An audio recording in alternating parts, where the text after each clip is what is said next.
McConnell rejects calls not to return next week and says judicial nominees on agenda.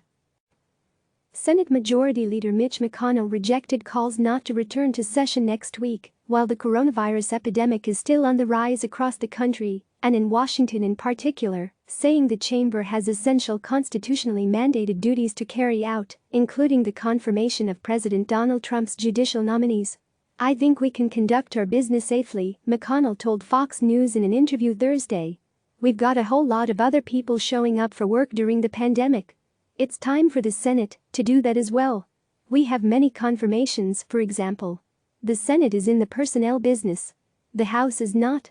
86-year-old Democratic Senator Dianne Feinstein of California called on McConnell on Wednesday to reverse course, saying Democratic leaders who run the House were smart to follow the guidance of the attending physician of Congress, Dr. Monahan, who urged them not to bring lawmakers back next week.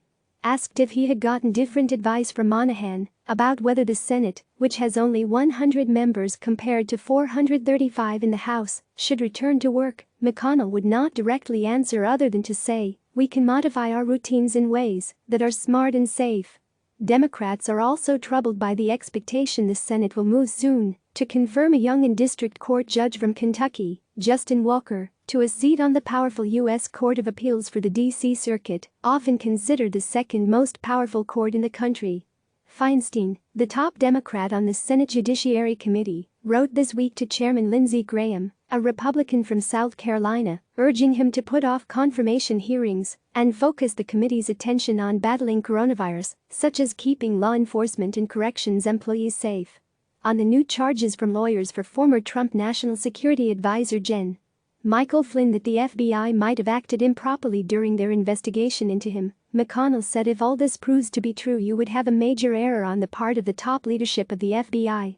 Flynn's attorneys made public on Wednesday a handwritten note from Bill Priestap, the then counterintelligence director at the FBI, that mused how agents should approach a critical interview with Trump's first national security advisor in the White House in January 2017.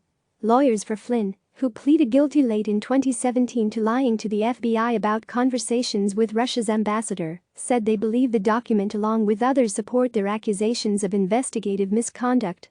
It's now part of their effort in court to try to exonerate Flynn and part of their public relations push for a presidential pardon for Flynn.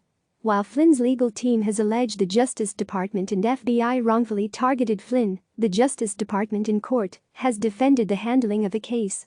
McConnell, however, refused to weigh in on whether Trump should pardon Flynn or if former FBI Director James Comey should be charged for his role in that matter. CNN's David Shortell, Evan Perez and Catalin Pollance contributed to this report. Click subscribe to receive the latest news.